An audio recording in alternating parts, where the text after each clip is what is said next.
En la subasta, mi primo elevó el precio de mi futura casa solo para verme perder. Sonreí y solté el martillo. Lo que él no sabía era que ya estaba negociando el terreno contiguo. Meses después, mientras él presumía de su victoria con vista al océano, yo levantaba un muro justo en su línea visual. Sus ruegos actuales son la melodía que escucho cada atardecer desde mi verdadero hogar. Mi nombre es Ethan y tengo 33 años. Desde que tengo memoria, mi primo Tyler ha tratado nuestra relación como si fuera una competencia permanente. Una rivalidad que, en realidad, solo existía en su cabeza. Nos llevamos apenas 9 meses de diferencia y crecimos más como hermanos que como primos. Nuestras madres son hermanas gemelas y compraron casas a solo 3 puertas de distancia, en un tranquilo suburbio costero del sur de California. Durante la infancia, hicimos todo juntos, campamentos de verano, ligas infantiles de béisbol, cumpleaños compartidos. Éramos inseparables.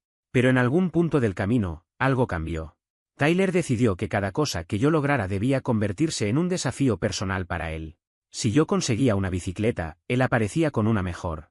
Si entraba al cuadro de honor, de pronto despertaba en él una ambición académica repentina.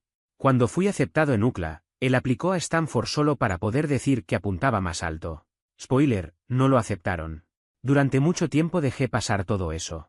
Nunca he sido competitivo por naturaleza.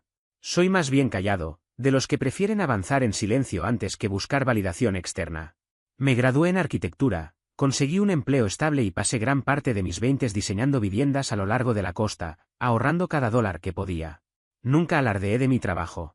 Simplemente bajé la cabeza y construí mi vida paso a paso. Tyler, en cambio, iba saltando de una idea grandiosa a otra. Primero fue un negocio de dropshipping, luego un podcast, después la compraventa de NFT. Siempre había un nuevo proyecto que, según él, iba a cambiarlo todo. Cada iniciativa venía acompañada de publicaciones en redes sociales hablando del sacrificio, del esfuerzo constante, de que el descanso es para los débiles, mientras pedía dinero prestado a su padre para mantenerse a flote. Aún así, durante años nuestros caminos apenas se cruzaron en la adultez. Eso cambió cuando falleció nuestra abuela Eleanor. Su muerte alteró la dinámica familiar. Eleanor dejó una herencia modesta. No era una fortuna, pero sí lo suficiente como para que afloraran tensiones. Mi parte no era enorme, pero sumada a mis ahorros de años, me permitió acercarme por fin a un sueño que llevaba mucho tiempo gestando en silencio, tener una casa sobre los acantilados, justo al norte del pueblo costero donde crecimos. Durante años caminé por esas lomas, observando el terreno, dibujando bocetos de casas que parecieran surgir de la roca misma. Conocía las normas urbanísticas, las regulaciones de uso del suelo, incluso los números de parcela. Y entonces, como si el destino finalmente me diera una señal, apareció la propiedad perfecta en una subasta. Era una casa de mediados del siglo pasado, para remodelar, ubicada en un terreno doble, con vista directa al océano y un pequeño sendero privado que descendía hasta el agua. La subasta fue discreta, casi silenciosa. Había sobre todo contratistas locales y algunos inversionistas de fuera. Yo estaba preparado. Tenía claro mi límite, todos los documentos listos y una hipoteca preaprobada. Pero 15 minutos antes de que comenzaran las ofertas, lo vi. Tyler apareció con el cabello perfectamente engominado, gafas de sol caras que no necesitaba y esa sonrisa torcida y arrogante que siempre usaba cuando creía ser el más listo del lugar. Me vio entre la gente, se acercó sin rodeos y soltó. No esperaba verte aquí, primo. Pensé que este lugar estaba fuera de tu alcance. No respondí. No hacía falta. Asentí. Volví a mis papeles e intenté ignorar esa sensación conocida en el estómago, la que siempre aparecía cuando Tyler convertía algo personal en un espectáculo público. La subasta comenzó y, como era de esperarse, Tyler entró casi de inmediato. No solo con ofertas, sino también con comentarios cargados de soberbia. ¿Sigues en esto? No te imaginaba como alguien de acantilados. ¿Seguro que tienes presupuesto para esto, Ethan? Cada vez que yo levantaba la mano, él lo hacía justo después. Quedó claro muy rápido que no le interesaba la casa. Simplemente no quería que yo la tuviera. Los demás postores empezaron a retirarse. Aquello dejó de ser una subasta normal y se transformó en un duelo personal. Me mantuve firme. No iba a quemar todos mis ahorros por superar a un adulto inmaduro, con complejo de superioridad y sin un plan real. Cuando las ofertas superaron mi límite, me retiré. Tyler se quedó con la propiedad, riendo mientras firmaba los papeles. No te preocupes, me dijo al salir. Tal vez algún día te deje cortar el césped.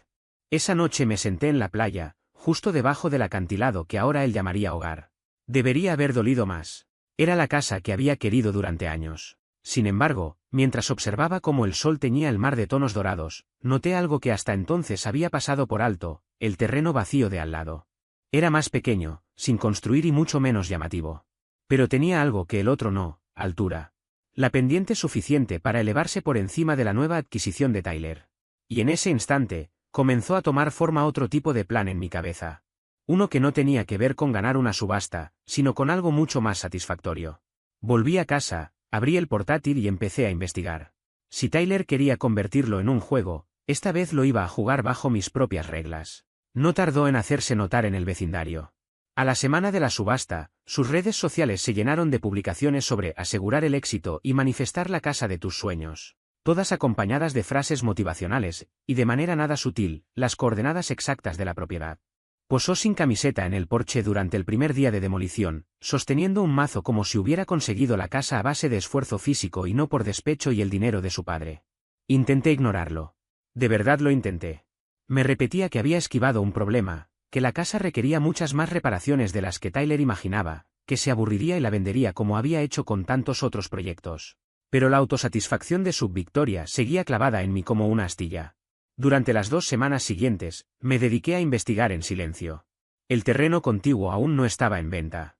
Sus dueños, una pareja jubilada de casi 70 años, se había mudado fuera del estado el año anterior para estar cerca de sus nietos. El lugar estaba vacío, cubierto de maleza, pero estructuralmente sólido. Lo recordaba bien de mis visitas técnicas. Tenía una zonificación distinta, algo más restrictiva, pero aún viable. Contacté al agente inmobiliario, dejé un mensaje y esperé. Días después, me devolvieron la llamada. No pensaban sacarlo al mercado todavía, pero estaban dispuestos a considerar una oferta privada. El precio era elevado. No una locura, pero sí lo suficiente como para obligarme a mover algunas piezas si quería avanzar. Hablé con mi banco, recurrí a un par de contactos de confianza y puse en marcha el proceso de preaprobación. No era una operación cómoda, el margen era más ajustado de lo que me habría gustado, pero era viable. Y lo mejor de todo, se movía completamente fuera del radar de Tyler. Mientras el papeleo avanzaba, mantuve distancia. No tenía ningún interés en provocarlo ni en darle motivos para reaccionar. Tyler, en cambio, parecía decidido a exhibir su victoria. Empezó a invitar a distintos familiares a recorridos por la obra, como si estuviera protagonizando un programa de televisión. Mi tía incluso publicó una foto suya en el salón demolido, copa de champán en mano, con el texto: mi brillante chico haciendo grandes movimientos. Aquello me golpeó más de lo que esperaba. No porque necesitara reconocimiento, sino porque llevaba años construyendo mi carrera en silencio, de forma constante y profesional, mientras ese espectáculo lo convertía, una vez más, en el niño dorado de la familia solo por jugar a un Monopoly con casas reales. Poco después llegó la llamada de mi madre. Intentaba hacer de mediadora. Me preguntó si pensaba felicitar a Tyler y dejar el asunto atrás. Ethan, me dijo con suavidad, no creo que lo hiciera para herirte. Seguramente se dejó llevar por el momento. Mamá, se burló de mí durante la subasta, delante de desconocidos, respondí. Ya sabes cómo es, siempre ha sido dramático, pero sigue siendo familia. No discutí. No valía la pena. Le dije que me alegraba por él y cambié de tema. Sin embargo, por dentro, algo empezó a moverse. A desacomodarse. El verdadero punto de quiebre llegó 2 semanas después. Estaba en un pequeño restaurante cerca del acantilado, revisando los documentos finales para la compra de mi propio terreno, cuando escuché una risa conocida a mis espaldas. Me giré y allí estaba Tyler, acompañado de 2 antiguos compañeros del instituto. Los reconocí de inmediato, de esos que brillaron temprano y seguían aferrados a esa época, incluso pasados los 30. No me vieron al principio, lo que me permitió escuchar sin ser notado. En serio, decía Tyler, solo pujé porque vi a Ethan sudando. El tipo ha estado dibujando esa casa desde que teníamos 15 años. Tenía que hacerlo. Uno de los otros preguntó si pensaba vivir allí. Tal vez, respondió encogiéndose de hombros. O tal vez la venda solo para demostrar algo. Me da igual. Me gusta verlo perder. Siempre va de humilde, como si fuera mejor que todos. Es falso. Me quedé inmóvil. No era solo la burla. Era la crueldad. La forma en que convertía mi carácter reservado en una supuesta arrogancia. Como si no buscar atención fuera un defecto. Esperé a que se sentaran, pagué mi cuenta y me fui. Pero ya no era el mismo. Ese terreno contiguo dejó de ser un plan alternativo. Se convirtió en un objetivo. Una semana después, la compra se cerró. El terreno era mío. No se lo dije a nadie. Ni a mi madre, ni a mis amigos, ni siquiera a mi socio. Prefería mantenerlo en silencio. Registré la propiedad a nombre de una sociedad que había creado años atrás para un proyecto secundario. Nada llamativo. Un nombre genérico, sin levantar sospechas. Tyler no se enteró. Poco después llegó el cumpleaños de mi abuela, Eleanor. La familia organizó un brunch conmemorativo en su honor. No era una celebración ostentosa, más bien algo sencillo: fotos, comida casera y recuerdos. Eleanor había sido el eje que mantenía unida a la familia. Incluso Tyler, con todo su ego, parecía suavizarse cuando se hablaba de ella. El encuentro se realizó en la casa de mi tía, a 2 calles del mar. Llegué temprano para ayudar y mantener un perfil bajo. Tyler apareció tarde, como siempre, vestido con una camisa de lino impecable y mocasines sin calcetines. Ese estilo que grita herencia familiar y vida resuelta. Saludó a todos como si estuviera en campaña política, contando historias, riendo fuerte, ocupando el centro de atención. En algún momento me acorraló cerca de la mesa. «Mira quién está aquí, el casi ganador», dijo con una sonrisa cargada de intención. «Hola, Tyler», respondí. «¿Sigues soñando con esa casa?» «Ya casi termino la demolición. Estoy pensando en una terraza en la azotea, tal vez un jacuzzi. Hay que aprovechar la vista al mar, ¿no?» Se inclinó un poco. «Lástima que no estabas listo para competir. Tal vez la próxima». Sonreí con cortesía. «Tal vez la próxima». Se fue satisfecho. Yo sentía la ira crecer, pero no por el comentario en sí, sino por el espectáculo. La necesidad de humillarme frente a todos, de marcar territorio. Lo que no sabía era que mis propios planes ya estaban en marcha. Durante las semanas siguientes me reuní con ingenieros, topógrafos y contratistas. No iba a construir una casa. No todavía. Solo necesitaba una estructura, una valla de privacidad. Legal, dentro de la normativa, pero diseñada con precisión quirúrgica para bloquear una línea de visión muy específica. Estudié cada ángulo del terreno de Tyler, hacia donde daba su dormitorio principal, donde estaría la futura terraza, cómo se cruzaban las alturas de ambos lotes. Era una partida de ajedrez en 3 dimensiones. No me apresuré. Cada permiso se tramitó con discreción. Cada proveedor fue seleccionado sin ruido. Aquella valla no solo bloquearía una vista. Sería un mensaje. Silencioso, irreversible. Antes de iniciar la obra, ocurrió algo más. Algo que lo cambió todo. Mi madre me invitó a cenar. Estábamos en su porche, tomando té, cuando comentó sin darle importancia que Tyler había vuelto a mostrar los planos de su casa y que planeaba una gran fiesta de inauguración. Asentí sin reaccionar. Entonces dudó un instante. «Ethan, sé que estabas molesto, pero Tyler dijo que solo pujó porque pensó que tú ya te habías retirado. Que no lo hizo con mala intención». Levanté la ceja. «¿Eso te dijo?» «Sí. Dijo que incluso te ofreció vendértela después, pero que tú no quisiste». Me quedé mirándola, incrédulo. «Mamá, eso nunca pasó». Se mostró incómoda. «Bueno, lo dio a entender». La interrumpí con calma. «Tyler miente». «Te mintió». La conversación se tensó de inmediato. Ella lo defendió, como siempre. Dijo que yo exageraba, que guardaba rencores, que la familia no llevaba cuentas. Y entonces lo entendí. Ya no se trataba solo de una casa. Tyler había manipulado la historia, se había convertido en el vencedor generoso y me había relegado al papel del resentido. Y lo peor era que muchos lo creían. Incluso quienes deberían haber sabido la verdad. No fue la propiedad lo que realmente perdí. Eso, al final, era solo tierra, números y papeles. Lo que se me arrebató fue algo más difícil de recuperar: mi reputación dentro de la familia. La confianza, la imagen que otros tenían de mí, la versión de mi historia que empezó a circular sin que yo siquiera estuviera presente para defenderla. Esa fue la traición que no pude olvidar, porque no dejó marcas visibles, pero sí una grieta profunda.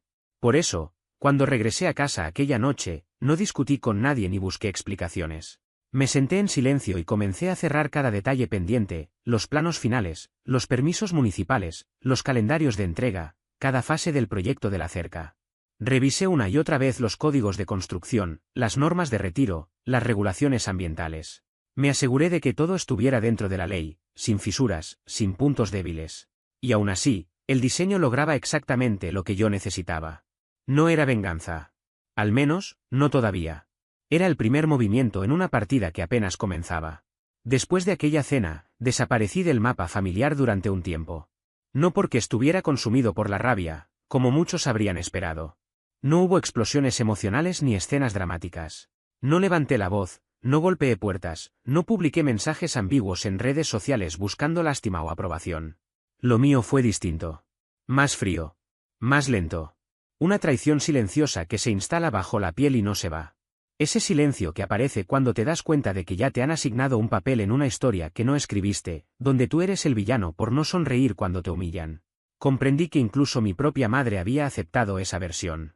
Que me veía como alguien rencoroso por no aplaudir a quien me expuso públicamente y luego negó todo. No corté vínculos de forma abrupta. No hice declaraciones. Simplemente me retiré. Dejé de estar disponible. Di un paso atrás y observé. Los días comenzaron a avanzar con una lentitud extraña. Mecánica.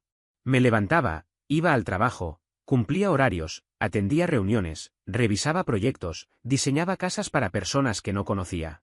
Espacios donde otros construirían sus futuros. Mientras tanto, mi propio sueño permanecía suspendido, inacabado, borroso, guardado en un rincón de la mente que ya no tenía ganas de visitar. El terreno junto al de Tyler seguía vacío. Pasaron semanas, luego meses. Ya no sentía urgencia. El impulso inicial se había transformado en una especie de quietud pesada. Había hecho lo correcto, lo racional, lo paciente. Había pensado a largo plazo. Y aún así, sentado solo en mi pequeño departamento de alquiler, bajo la luz apagada de la lámpara del escritorio, mirando mis propios planos, la sensación era clara, había perdido algo importante. Mientras tanto, la casa de Tyler se levantaba con una rapidez casi ofensiva. Todo avanzaba como una obra de exhibición. Las conexiones de su padre abrieron puertas, y el dinero familiar hizo el resto. Materiales de primera línea, acabados llamativos, detalles diseñados para impresionar. Una terraza exagerada en la azotea, con barandas de vidrio y luces empotradas, pensada exclusivamente para explotar la vista al mar. Cada decisión parecía gritar éxito. Tyler incluso publicó un vídeo en cámara rápida mostrando todo el proceso de construcción. Días de trabajo condensados en segundos. Convirtiendo un sueño en realidad, decía el texto. Más etiquetas, más elogios. Los comentarios llegaron de inmediato, familiares lejanos, amigos antiguos, conocidos que apenas lo trataban. Todos celebrando su visión, su audacia, su logro. Yo cerré las redes durante un tiempo. Necesitaba silencio. Pero la parte más dura no fue Tyler. Fue la soledad. Ese aislamiento que aparece cuando llevas años trabajando en silencio, priorizando estabilidad por sobre espectáculo. Te acostumbras tanto a no llamar la atención que un día levantas la cabeza y te das cuenta de que los demás siguieron adelante sin ti. Que interpretaron tu discreción como desinterés. Que creyeron la versión más ruidosa porque era la única que se escuchaba. Empecé a dudar de mí mismo. De mis decisiones. ¿Había sido demasiado prudente? ¿Demasiado reservado? ¿Me había vuelto invisible sin darme cuenta? Esas preguntas se repetían en las noches largas, cuando el ruido externo desaparecía y solo quedaba mi propia voz. El punto más bajo llegó con la fiesta de inauguración de la casa de Tyler. Yo no estaba invitado. No me sorprendió. Pero casi toda la familia sí. Mi madre, mi tía, incluso mi hermana menor, que me escribió en medio de la noche. ¿De verdad no vienes? Está increíble. La vista es impresionante. Miré el mensaje durante varios minutos. No respondí. En lugar de eso, tomé el coche y conduje hacia la costa. No para espiar ni por resentimiento. Solo para recordar quién era yo antes de todo esto. Aparqué cerca del sendero elevado, un camino público que había recorrido innumerables veces, y subí hasta el viejo punto de observación. Desde allí se veían ambos terrenos con claridad. El de Tyler, iluminado como un complejo exclusivo, lleno de movimiento y música. El mío, oscuro, vacío, en silencio. Apenas se distinguía su forma, y solo si sabías exactamente dónde mirar. El sonido de la fiesta llegaba con el viento, risas, música, copas chocando, pasos sobre la terraza de vidrio. Por un instante, dudé. De verdad dudé. Me pregunté si había sido ingenuo. Si todo mi autocontrol, mi revancha silenciosa, mi dignidad, habían valido la pena. Esa noche regresé a casa y consideré vender el terreno. El mercado estaba a mi favor. Podría haber obtenido una buena ganancia. Cambiar de rumbo. Empezar de cero. Incluso dejar la costa atrás. Pero no lo hice. A la mañana siguiente me desperté antes del amanecer. Sin pensarlo demasiado, caminé hasta el escritorio, abrí el cuaderno y empecé de nuevo. Redibujé todo desde cero. No pensé en una casa convencional. Ni siquiera en una cerca. Pensé en un refugio. Si iba a quedarme, necesitaba algo más que revancha. Necesitaba paz. Un espacio que no respondiera a nadie más. Modifiqué el diseño por completo. Retrasé el límite sur del terreno y creé un área de meditación en piedra, con una caída de agua suave y vegetación nativa que respetara el paisaje. Añadí un altillo convertido en biblioteca, lo justo para un rincón de lectura, con una ventana orientada al oeste. Contacté al mejor ingeniero acústico que pude encontrar y le pedí que me ayudara a diseñar un espacio tan silencioso que se pudiera escuchar el cambio de la marea. No se lo conté a nadie. Pero algo en mí empezó a acomodarse. El trabajo volvió a fluir. Acepté un nuevo proyecto, una pareja joven que quería construir su casa soñada en Big Sur y me otorgó libertad creativa total. Era el tipo de encargo que te recuerda por qué elegiste esta profesión. No solo por la técnica, sino por la emoción que se esconde bajo cada estructura. Con ese proyecto volvió la confianza.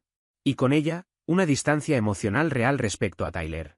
Sus alardes empezaron a sonar vacíos, como ruido de fondo frente a una canción mucho mejor que había olvidado que estaba escribiendo. El verdadero punto de inflexión llegó a comienzos del otoño. Estaba sentado en una pequeña cafetería del centro cuando, sin querer, capté una conversación en la mesa contigua. Dos mujeres hablaban con evidente entusiasmo sobre la nueva casa de Tyler. Sí, es impresionante, decía una. Todo es moderno, brillante, el de que es espectacular, pero dicen que ahora es bastante ruidoso. ¿Por la obra de al lado? Respondió la otra, riéndose. Sí, escuché lo mismo. Al parecer, un arquitecto compró el terreno vecino. Nadie sabe exactamente qué va a construir, pero dicen que será muy privado. Demasiado privado.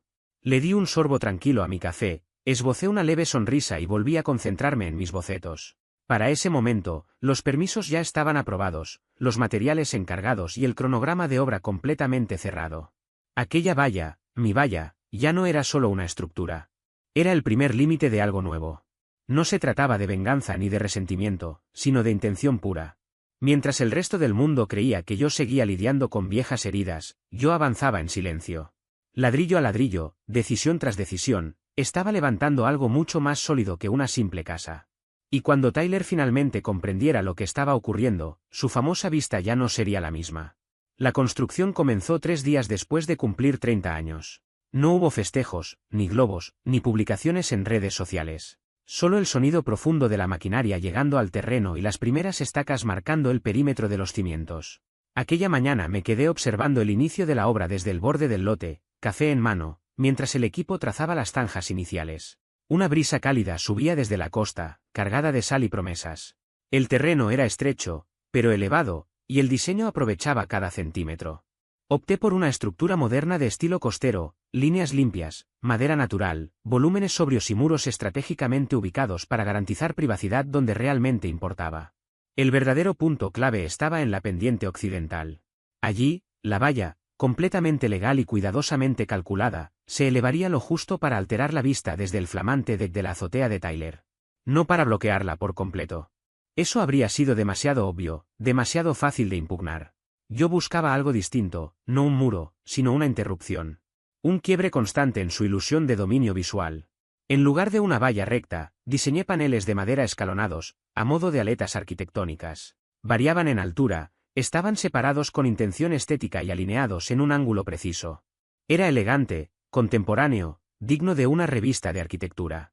Pero funcionalmente, fragmentaba su vista panorámica en secciones incómodas. Trozos irregulares de cielo y océano interrumpidos por cedro cálido y bambú ornamental. Técnicamente, seguía teniendo vista. Solo que ya no era una de la que pudiera presumir. Y eso era solo el comienzo. Durante meses me sumergí en normativas urbanas, ordenanzas municipales, estudios de dispersión sonora y derechos sobre líneas de propiedad. Analicé cómo se proyectaban las sombras al atardecer, cómo la vegetación podía redirigir líneas visuales sin ser considerada obstrucción, y cómo la iluminación nocturna podía alterar la percepción del espacio sin violar ninguna norma. Contraté al mejor diseñador de iluminación que pude permitirme, Lucas, y le di una consigna poco habitual pero muy precisa. Quería iluminación exterior cálida, suave, de bajo voltaje. Luces que rebotaran sutilmente hacia arriba durante la noche, generando un resplandor ambiental que se reflejara, de manera casi imperceptible, en el lateral de la casa de Tyler. Debe parecer accidental, le dije. Solo ambiente. Nada invasivo. Después fui reuniendo a las personas adecuadas. No cómplices, ni conspiradores. Profesionales que confiaban en mi visión, aunque no conocieran el objetivo completo. Mi contratista, Carlos, era un viejo amigo de la universidad. Meticuloso, preciso, obsesivo con los detalles. Nunca preguntó por qué los paneles tenían ese ángulo exacto. Simplemente se aseguró de que cada pieza quedara instalada con una tolerancia milimétrica. La arquitecta paisajista, Madison, tenía un talento especial para integrar vegetación nativa con diseño funcional. Le pedí privacidad natural. Me entregó un jardín que parecía sacado de un claustro, cañas suaves, pantallas de eucalipto, rocas estratégicamente ubicadas, senderos silenciosos. Y Lucas trató el exterior como un lienzo. Cada punto de luz, cada sombra, cada reflejo tenía un propósito claro. Todo transmitía un mismo mensaje, sin palabras: este espacio me pertenece. No pasó mucho tiempo antes de que Tyler notara la obra. Lo supe incluso antes de verlo. Un cambio sutil en el ambiente, una tensión apenas perceptible. La primera vez que lo observé de pie en el borde de su deck, con los brazos cruzados, mirando cómo mi equipo levantaba la primera gran viga, supe que ya estaba procesándolo. No me saludó. Yo tampoco. Días después, recibí una llamada de mi madre. Tyler dice que estás construyendo algo justo al lado de su casa, comentó. Suena preocupado. ¿Preocupado por qué? Pregunté, sin cambiar el tono. Hubo una pausa. Dice que es invasivo. Que le quita luz, que afecta la vista, que quizá es demasiado alto. Casi me reí. Todo está dentro de la normativa, respondí con calma. Cada centímetro cumple con el código. Y era verdad. Absolutamente todo lo hacía. Los permisos estaban aprobados. Cada sello, cada firma y cada revisión técnica estaban en regla. No había atajos ni zonas grises.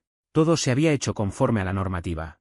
Cuando se lo confirmé, ella no insistió más, pero pude notar cómo su postura cambiaba ligeramente.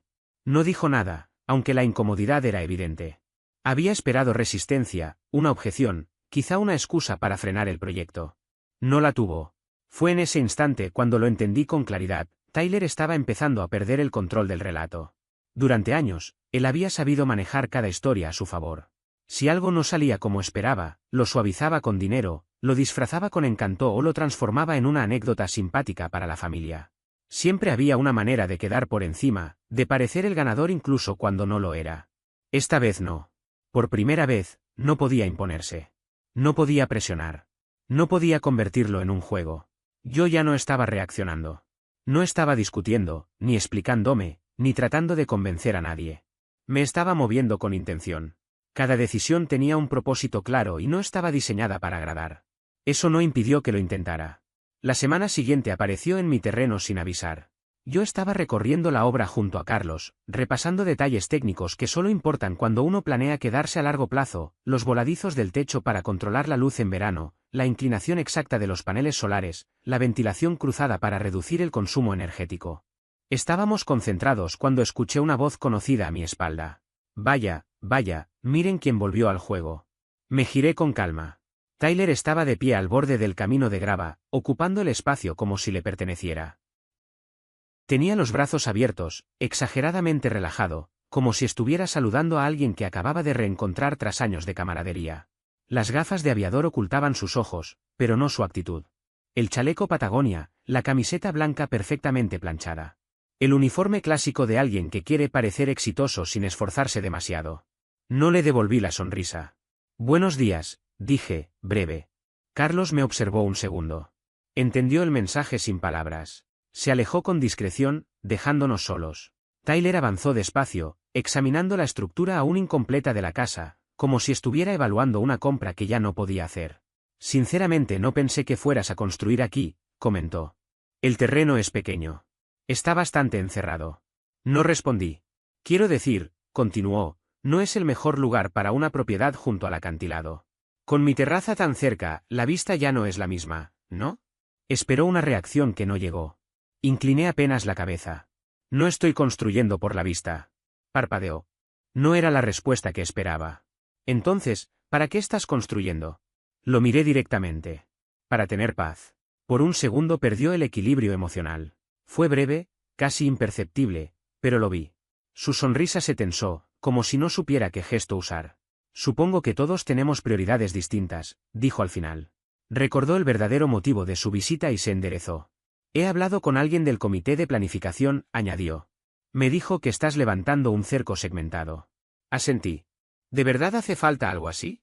Preguntó. Somos familia. Un cerco normal bastaría. Dejé que el silencio se alargara lo suficiente para que empezara a incomodarse. ¿Te refieres a uno que no bloquee tu terraza? Pregunté. Se movió, incómodo. No estoy diciendo eso, solo que quizá no deberíamos escalar la situación. Tengo inversores interesados. Proyectos importantes. No sería conveniente complicarlos. Ahí estaba la verdad. No le preocupaba la familia. Ni la relación. Ni la armonía. Le preocupaba su imagen y su dinero. Entonces, dije con una calma que no pudo imitar, quizá no debiste hacerlo personal. No respondió. Se dio la vuelta y se marchó sin despedirse. Esa fue la última vez que hablamos. Pero no fue el final. Porque a partir de ese momento, todo dejó de girar en torno a él. El proyecto continuó exactamente como lo había planeado. No como una provocación, sino como una afirmación. Cada detalle del espacio estaba pensado para sostenerse por sí mismo, no en oposición a nadie. Para comienzos del invierno, el exterior estaba terminado. El cerco se elevaba en paneles escalonados, limpios, casi escultóricos. Cada tarde, justo antes del atardecer, proyectaba sombras largas y precisas sobre la terraza de Tyler. No era agresivo. Era inevitable.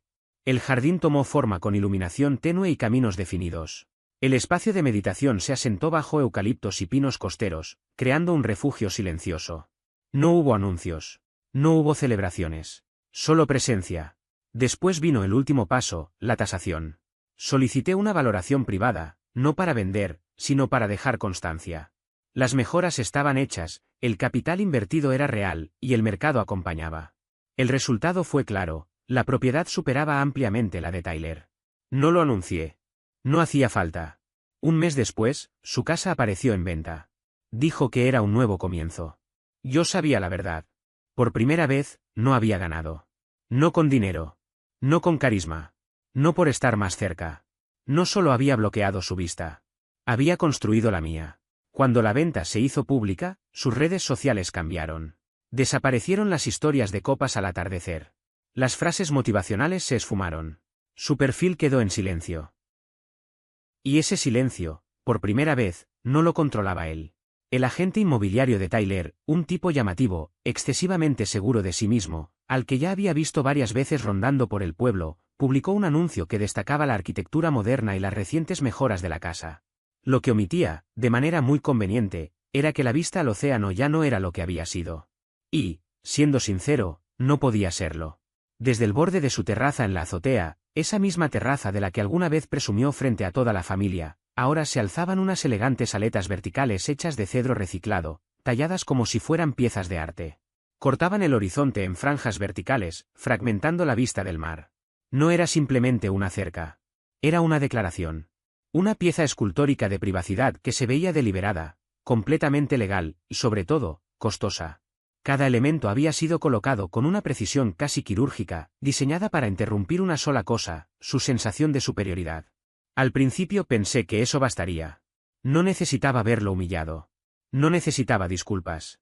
Me dije a mí mismo, esto es todo. Se irá, venderá la casa con pérdidas, pasará a su siguiente maniobra, y yo disfrutaré del silencio de mi nuevo refugio. Pero Tyler no se fue. Al menos no de inmediato. El mercado no le estaba favoreciendo. Detrás de toda su fanfarronería, se había sobreendeudado. Había invertido demasiado en remodelaciones, confiando en una venta rápida. Sin embargo, los compradores de alto nivel notaron la cerca, la iluminación, y como el terreno contiguo, el mío, se veía más atractivo, más moderno, más coherente. Varios interesados recorrieron mi propiedad mientras buscaban casa y ni siquiera entraron en la suya. Me enteré de esto por Carlos, que estaba asumiendo otros proyectos en la zona y escuchó a más de una pareja decir: preferimos esperar y ver qué pasa con la casa de al lado. Yo nunca puse mi casa en venta. Jamás fue el plan. Aún así, el gran sueño de venta de Tyler se fue marchitando en silencio. Pasaron semanas. Luego meses. Entonces comenzaron los mensajes. Primero fue un texto informal, casi amistoso. Ethan, hey, amigo. Quería decirte que tu casa se ve increíble. De verdad, estoy impresionado. Deberíamos tomar una cerveza y ponernos al día. No respondí. Unos días después llegó otro mensaje. Oye, pregunta rápida. ¿Crees que considerarías comprarme la casa? Estoy pensando en otras oportunidades y sería más sencillo vendérsela a alguien del lugar. Tú serías mi primera opción, obviamente. Tampoco respondí. Y fue ese silencio lo que terminó de quebrarlo. Tyler siempre había necesitado ganar en público. Necesitaba el relato, la puesta en escena. Yo le estaba negando todo eso. Ya no había audiencia. Solo un vecino que se negaba a jugar su juego. Entonces llegó la llamada. Un número que reconocí, pero que no tenía guardado. Era su padre, mi tío. Dejé que pasara al buzón de voz. Su tono era calmado, aunque se notaba la tensión. Ethan, escucha. Sé que las cosas han estado tensas, pero Tyler está en una situación complicada. Tiene presión para vender y no ha tenido suerte. Si hay algo que puedas hacer para facilitar un acuerdo justo, creo que ayudaría mucho a la familia. Hizo una pausa antes de añadir. Y tu madre mencionó que te está yendo muy bien últimamente. Todos estamos orgullosos. Escuché ese mensaje 2 veces. No por rencor, sino por cierre. Porque, por primera vez en años, comprendí que ya no necesitaba venganza. Yo era la venganza. De manera silenciosa y respetuosa, había vuelto irrelevante todo lo que él deseaba. No atacándolo, sino superando el juego. Construyendo algo real mientras él solo construía una imagen. Aún así, no había terminado. Tyler lo había hecho personal. Y aunque nunca quise una guerra, estaba listo para cerrarla. Lo llamé.